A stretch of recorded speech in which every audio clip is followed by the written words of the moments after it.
ಎಲ್ಲರಿಗೂ ಜೈ ಭೀಮ್. ಇವತ್ತು ಬೆಳಗಿನ ಜಾವ ಯೂಟ್ಯೂಬಲ್ಲಿ ಒಂದು ವಿಡಿಯೋ ನೋಡಿದೆ. ಸಮೀರ್ ಒಂದು ವಿಡಿಯೋ ಮಾಡಿದರು. ಸಮೀರ್ ಯೂಟ್ಯೂಬ್ ವಿಡಿಯೋ ಸೌಜನ್ಯದ ಧರ್ಮಸ್ಥಳದ ಕೇಸ್ ಬಗ್ಗೆ ಯೂಟ್ಯೂಬಲ್ಲಿ ಜಾಲತಾಣಗಳಲ್ಲಿ ಹಾರಾಡ್ತಾ ಇದೆ. ದಯವಿಟ್ಟು ಅದಕ್ಕೆ ಸಪೋರ್ಟ್ ಮಾಡಿ. ಯಾರೇ ಬೆದರಿಕೆ ಹಾಕಿದ್ರೂ ಆ ವಿಡಿಯೋನ ಡಿಲೀಟ್ ಮಾಡ್ದಂಗೆ ಸಮೀರ್ ಅಣ್ಣ ಅವರೇ ನಿಮ್ಗೆ ಹೇಳ್ತಾ ಇದ್ದೀವಿ. ದಯವಿಟ್ಟು ಇಡೀ ಕರ್ನಾಟಕದವರು ನಿಮ್ಮ ಹಿಂದೆ ನಿಂತ್ಕೊಂತೀವಿ ಅಂತೇಳಿ ನಾವು ಹೇಳ್ತಾ ಇದ್ದೀವಿ. ಯಾರು ಹೇಳಿದ್ದು ಈ ಮುಸ್ಲಿಂ ಹುಡುಗ ಹಿಂದೂ ಹುಡುಗಿ ಬಗ್ಗೆ ಮಾತಾಡಬಾರ್ದು ಅಂತ? ಯಾವ ಜಾತಿನೂ ಇಲ್ಲ, ಯಾವ ಧರ್ಮನೂ ಇಲ್ಲ. ನಮಗೆ ನಿಜ ಸ್ವರೂಪ ಬೇಕು. ಅದಕ್ಕೋಸ್ಕರ ನಮ್ಮ ಸಮೀರ್ ಅಣ್ಣ ಅವರವರು ನಿಜ ಸ್ವರೂಪ ಒಳ್ಳೆ ಕಂಟೆಂಟ್ ಆಗಿ ಒಂದು ಯೂಟ್ಯೂಬ್ ವಿಡಿಯೋ ಮಾಡಿದ್ದಾರೆ. ಅದಕ್ಕೆ ಮುಸ್ಲಿಮ್ಸ್ ಆದರೆ ಏನು, ಹಿಂದೂ ಆದರೆ ಏನು, ನಮಗೆ ಜಾತಿ ಬೇಕಾಗಿಲ್ಲ, ಧರ್ಮ ಬೇಕಾಗಿಲ್ಲ. ನಮಗೆ ಧರ್ಮಸ್ಥಳದಲ್ಲಿ ಗೌಡ್ರನ್ನ ಎದುರಾಕೊಂಡಿರೋರನ್ನ ಅವರು ಯಾರನ್ನೂ ಉಳಿಸ್ಲಿಲ್ವಂತೆ. ನೋಡಿ ಎಂಥ ಕಾಲ ಇದು. ಸಮೀರ್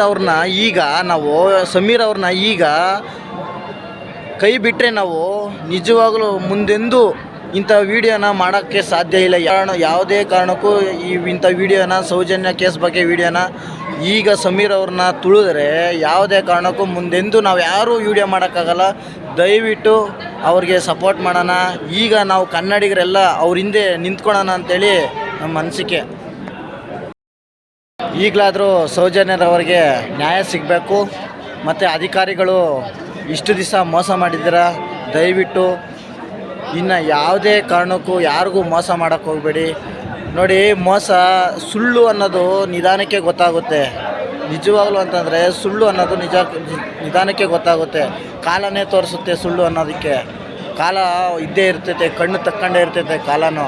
ದಯವಿಟ್ಟು ಅಧಿಕಾರಿಗಳಿಗೆ ಒಂದು ಮಾತು ಹೇಳ್ತಾ ಇದ್ದೀನಿ, ಯಾರಿಗೂ ನಾವು ನಿಮ್ಮನ್ನು ನಂಬ್ಕೊಂಡಿರ್ತೀವಿ ಸರ್. ದಯವಿಟ್ಟು ನಮಗೆ ಮೋಸ ಮಾಡೋಕ್ಕೆ ಹೋಗಬೇಡಿ. ನೋಡಿ, ಕಾಲನೇ ತೋರಿಸುತ್ತೆ ಈಗ, ಹೌದಲ್ಲ? ಬೇರೆಯವ್ರನ್ನ ಯಾರ್ಯಾರನ್ನೋ ಫಿಟ್ ಮಾಡೋದಲ್ಲ ಸರ್. ಯಾರು ನಿಜ ಇನ್ವೆಸ್ಟಿಗೇಷನ್ ನಡೆದಿದ್ದರೆ 100% ಅವರೇ ಸಿಗ್ತಿದ್ರು. ನೋಡಿ, ದಯವಿಟ್ಟು ಯಾರಿಗೂ ಮೋಸ ಮಾಡೋಕ್ಕೆ ಹೋಗಬೇಡಿ. ಕಾಲನೇ ತೋರಿಸುತ್ತೆ. ನಿಧಾನವಾಗಿ ಆ ಕೇಸ್ನ, ಸೌಜನ್ಯ ಕೇಸ್ನ ನಿಧಾನವಾಗಿ ಕಾಲನೇ ತೋರಿಸಿದೆ, ಆಯಿತಾ?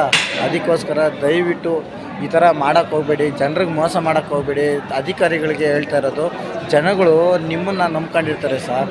ದಯವಿಟ್ಟು ಈ ಥರ ಮೋಸ ಮಾಡೋಕ್ಕೆ ಹೋಗಬೇಡಿ. ಎಲ್ಲರೂ ಈ ವಿಡಿಯೋನ ಪ್ರತಿಯೊಬ್ಬ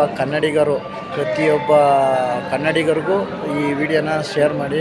ಪ್ರತಿಯೊಬ್ಬರು ಈ ವಿಡಿಯೋನ ನೋಡಲೇಬೇಕು. ದಯವಿಟ್ಟು ಎಲ್ಲರಿಗೂ ಜೈ ಭೀಮ್, ಜೈ ಕರ್ನಾಟಕ. Thank you.